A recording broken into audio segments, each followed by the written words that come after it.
So, Lone Rider here, and I wanted to talk about my new small sword hilt. This is made out of a much sturdier material than the last one. It's made out of steel bar stock, and my initial impression of it after I first finished making it the other day was that it was a lot heavier and probably hold up a little better.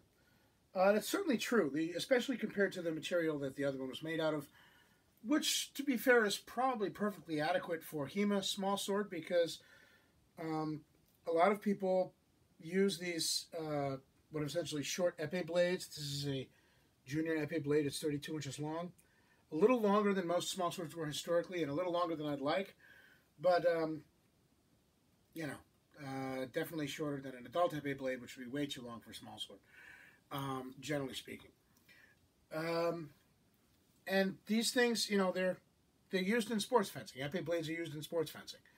And a lot of the guards that they make for the foil and the epee and other sport fencing swords are made out of aluminum, thin aluminum. Now, it might be heat treated, it might be, whatever, but nevertheless, I think the guard that I had on this before that was made out of aluminum, which is now on something else, I think that would have been perfectly adequate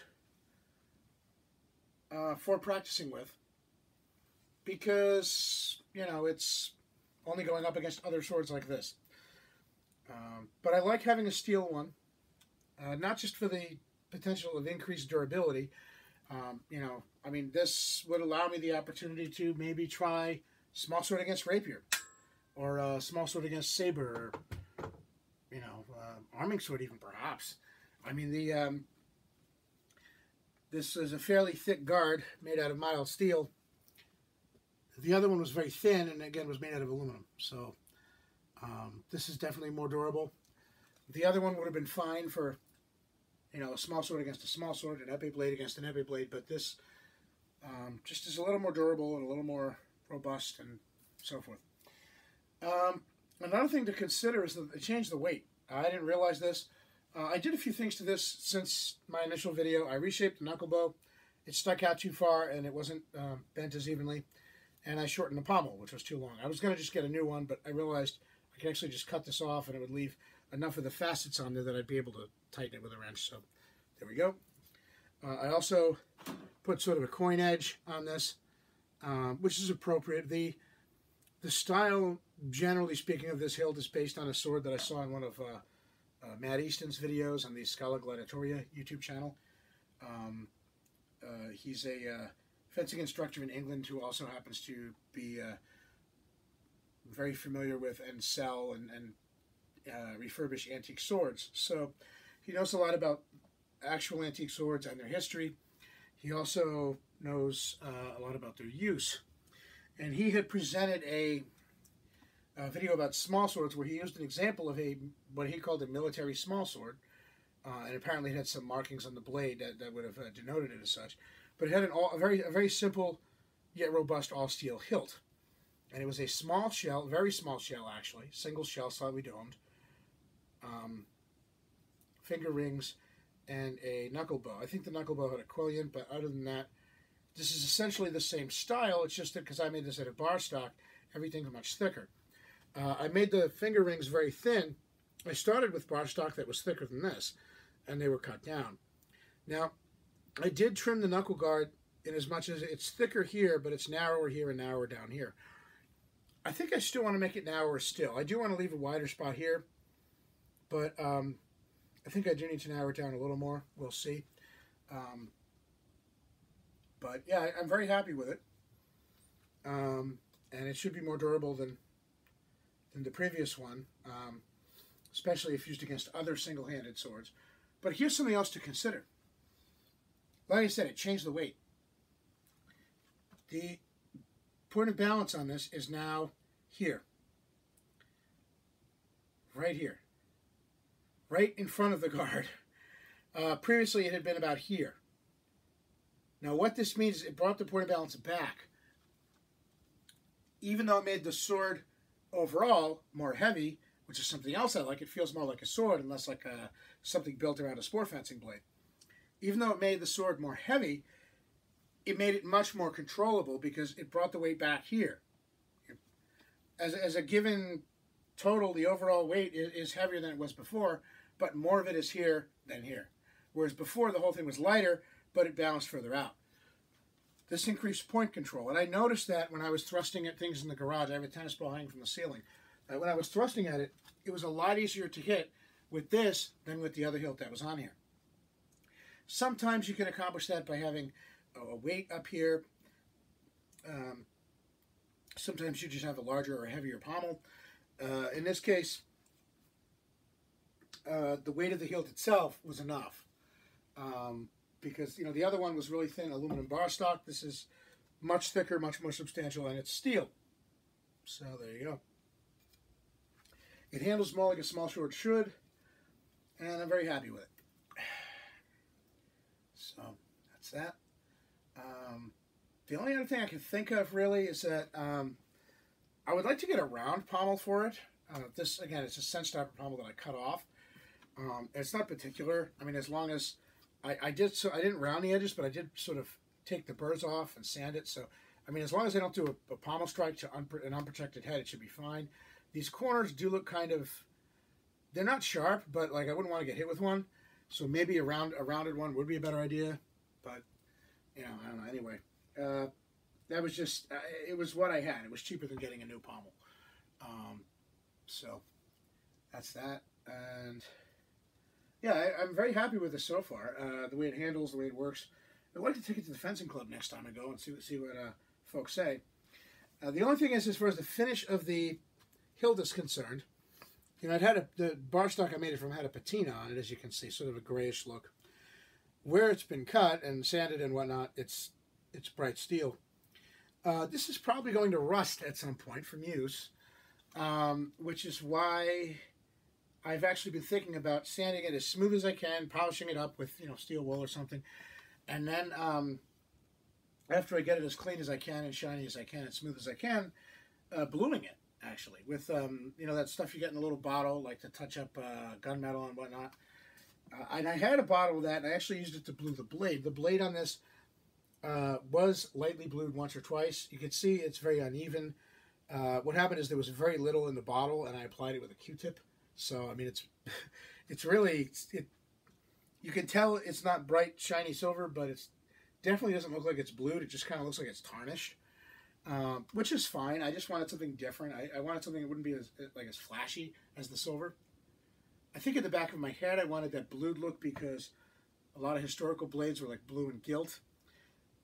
And I don't know if gilt, but I thought maybe blue would be kind of cool. In retrospect, what I think I should do in the future is only blue part of the blade. It might be nice to, you know, maybe tape off a section here, leave the fort where you're going to parry with most of the time, you know, in the white, and then like from here to here, you know, blue section. I mean, it might be pretty cool. Might be pretty cool. But I definitely am considering bluing the hilt. Either that or I just have to keep, you know, sand it as smooth as I could and just keep polishing it, you know, so it wouldn't rust. But one or the other. But yeah, aside from that, at a round pommel, I can't think of anything else I want to change about this. Ideally, I'd shorten it about 2 or 3 inches, but the truth is that, you know, I'm not sure if I did that without the button on the end, if this rubber thing would stay on. Probably, because the blade gets wider down here. I mean, I might have to wrap it with tape or something, but it would probably stay on.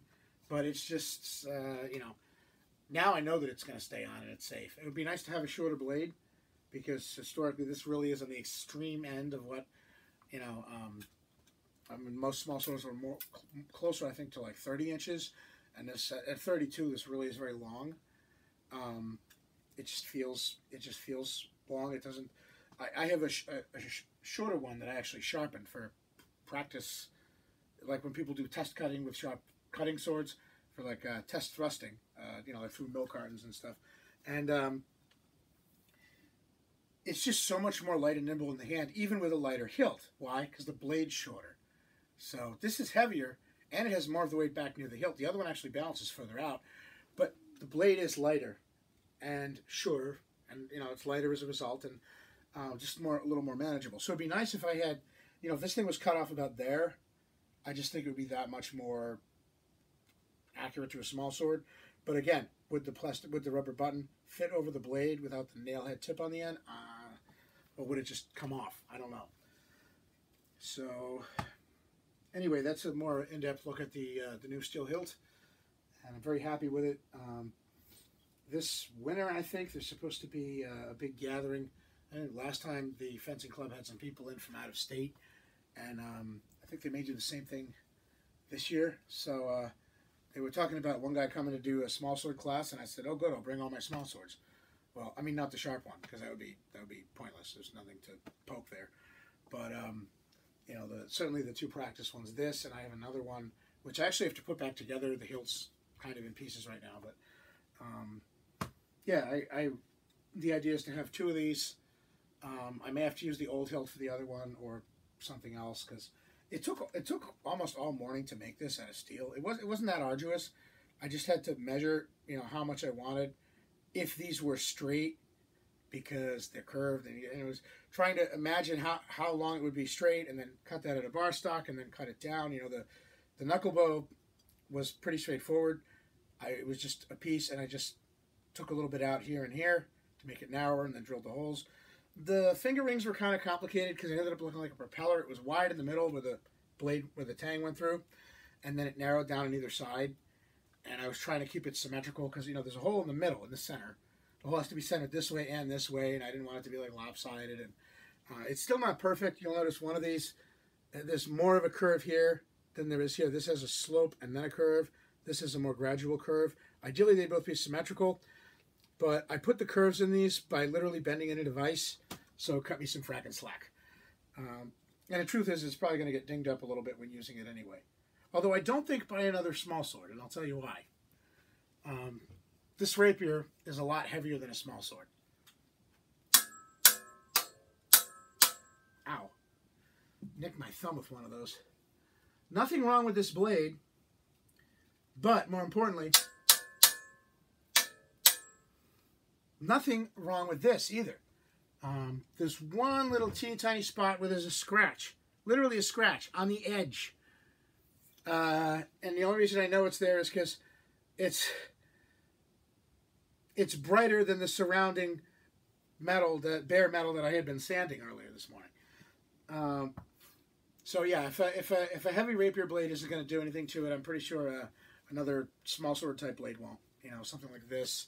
Or even like one of those, what they call musketeer blades, which are like double wide epi blades. I don't think that's going to cause any trouble for it. And of course, because it's a screw pommel, I mean, if the blade does eventually break, they don't last forever on these things because they are so flexible. I could just put another one on. Everything is the right size and, you know, yada yada. So, Lone Rider out. And yeah, I saved myself the trouble of shelling out, you know, a lot of money for a reproduction hilt. There are people who make quality hilts that look a lot nicer and more finished than this, obviously. But for practicing historical swordsmanship on a budget, I don't know. Do I need a museum quality hilt? Not really. If I can get this thing sanded smooth and maybe blued, I'll be happy with that. You know, or even just keep it in the white and just keep it shiny. So there you go, Lone Rider. Out.